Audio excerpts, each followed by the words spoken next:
Stroke के बाद अगर आपका पैर बार बार ज़मीन से टकरा रहा है या पैर घिसट रहा है तो इसे नॉर्मल ना समझें, ये फुट ड्रॉप हो सकता है। सो हेलो एवरीवन, मैं डॉक्टर प्रगति गुप्ता और आज इस वीडियो में हम बात करने वाले हैं कि स्ट्रोक के बाद आपकी जो गेट बदल जाती है, चलने का तरीका बदल जाता है, जिसमें फुट ड्रॉप भी देखने को मिल जाता है और भी अलग तरीके की जो गेट्स हैं वो देखने को मिल जाती है, वो क्यों मिलती है, कैसे हम घर बैठे इसे मैनेज कर सकते हैं, करेक्शन कर सकते हैं ताकि आपका चलना फिरना नॉर्मल हो जाए।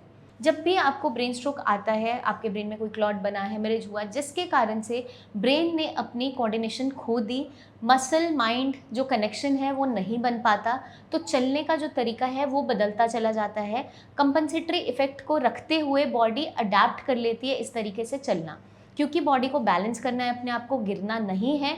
तो नॉर्मली जब हम चलते हैं तो हम कैसे चलते हैं, पहले हमारा सोल टच होता है और फिर आपका पंजा उठता है, जो डॉर्सीफ्लेक्शन कंडीशन बनती है। ये नॉर्मल चलने का तरीका है। लेकिन जब भी किसी को स्ट्रोक होता है, अगर ब्रेन के उस हिस्से में जो आपके चलने फिरने के तरीकों को संभाल रहा है, कोऑर्डिनेशन नहीं हो पा रही, ब्रेन तक सिग्नल्स नहीं जा पा रहे, मसल माइंड कोऑर्डिनेशन नहीं बन पा रही, तो उस कंडीशन में फुट ड्रॉप होने लगता है। तो बेसिकली आपने देखा भी होगा क्या होता है कि आपका पंजा इस तरीके से लटक जाता है। जब आप चलते हो तो आपका जो टोज़ हैं वो ऐसे रहेंगे आगे की तरफ। अब जब वो ऐसे रहते हैं तो बॉडी को अपने आप को बैलेंस करना है, तो वो क्या करती है, आपकी जो चाल है वो इस तरीके से पैर घुमाकर आप रखना शुरू कर देते हो, जिसे हम सर्कमडक्टरी गेट बोलते हैं। मतलब पैर घुमाकर रखना, साथ में फुट ड्रॉप भी हो जाता है, पैर लटक जाता है, पंजा लटक जाता है। इसमें प्रॉब्लम क्या होती है कि आपको बैलेंस ईजिली करना पॉसिबल नहीं हो पाता, क्योंकि ये हमारे नॉर्मल चलने का तरीका नहीं है। इसकी करेक्शन हम कैसे कर सकते हैं?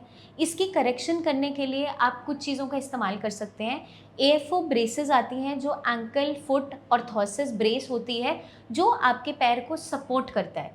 वो इसका प्रॉपर करेक्शन नहीं है, वो इसका प्रॉपर सल्यूशन नहीं है, but for the time being जब आप रिहैब में जा रहे हैं, वो आपको सपोर्ट ज़रूर कर देता है, मदद करता है आपको सही तरीके से चलने में।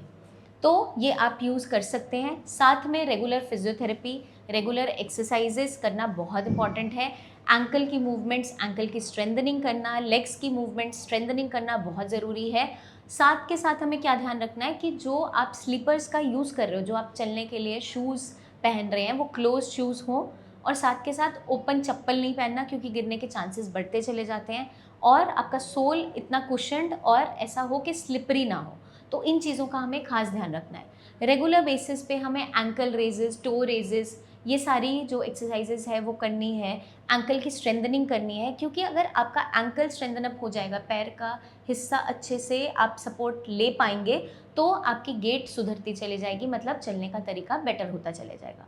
बट ये कैसे होगा? सिर्फ रिहैब इसमें वर्क नहीं करती, माइंड का कनेक्शन बहुत ज़रूरी है। तो मसल माइंड कोऑर्डिनेशन के लिए हमें ब्रेन को मौका देना होता है सिखाने का, वो रेपिटेशन के साथ आता है। साथ में कुछ हर्ब्स, मेडिसिन का रोल भी इम्पॉर्टेंट है, क्योंकि वो ब्रेन को स्ट्रेंथन अप करते हैं, ब्रेन को रिहैब के लिए तैयार करते हैं, क्योंकि न्यूरोप्लास्टिसिटी इनिशियल फेज़ में बॉडी खुद से कर रही होती है।